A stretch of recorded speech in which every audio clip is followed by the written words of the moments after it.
Welcome to Soulful Selfcare, the podcast where we explore practical tips, inspiring stories, and gentle guidance to help you live your best life. Today, we're talking about something that I know many of us struggle with, and that is how to thrive in your own lane. You know, that space where you feel grounded, fulfilled, and at peace with your own journey without constantly comparing yourself to someone else's. If you've ever felt like you're falling behind, not doing enough, or wondering why your path looks so different from others, then this episode is for you. In this episode, I'm going to share some personal insights, real-life examples, and ways you can embrace your own unique path without feeling like you need to race anyone else. So grab a cup of tea, get comfortable, and let's dive in. Let's get real. Everywhere we look, there's pressure to be more, and somehow measure up to an invisible standard. Social media makes it worse, right? We scroll through highlight reels of other people's lives, seeing their successes, their perfectly created moments, and we start to wonder, am I doing enough? Am I enough?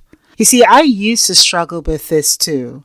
I remember when I started my journey into personal development and content creation, I'd look at other people who seemed to be thriving, building businesses, creating viral content, landing dream opportunities, and I'll think, wow, they've got it all figured out. Meanwhile, I felt like I was still trying to find my footing. But here's what I've learned. Everyone has their own timeline. Just because someone else is winning in their lane doesn't mean you're losing in yours. Think about a marathon. If you're constantly looking at the runners beside you, you're more likely to trip. The same is true in life. When we spend too much time watching what anyone else is doing, we lose focus on our own progress. Let me tell you about my friend Lisa. She spent years working in a corporate job, climbing the ladder, doing all the things she thought was supposed to do. But deep down, she felt drained. She had a passion for wellness and wanted to start her own wellness coaching practice, but fear held her back. She kept comparing herself to others who were already established, thinking, who am I to do this? One day, she decided to stop looking at what everyone else was doing and focus on what felt right for her. She started small, coaching a few clients on the side. Over time, she built a thriving business, not by following someone else's path, but staying true to her own.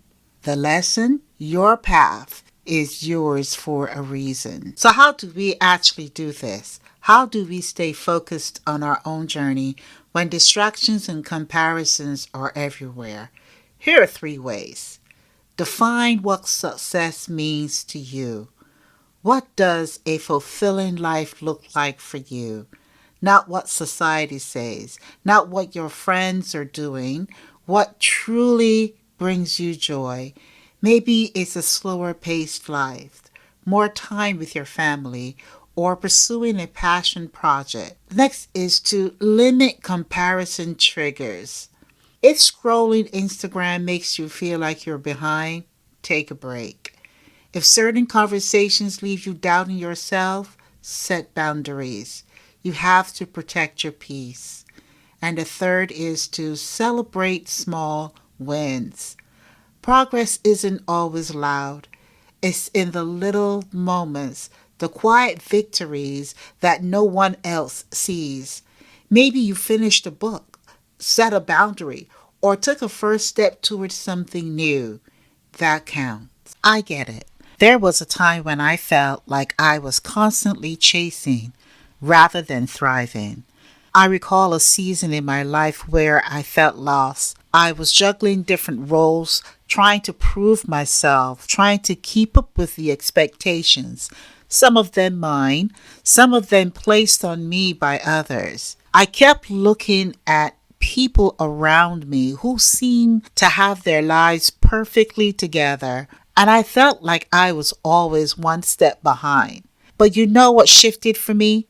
I stopped asking, how can I catch up? And started asking myself what truly matters to me. I then let go of the need to rush and started focusing on what felt right for me in that moment. And slowly things started to fall into place. Not because I pushed harder, but because I stopped focusing on things that weren't meant for me. So remember, you have a beautiful soul. You don't have to rush.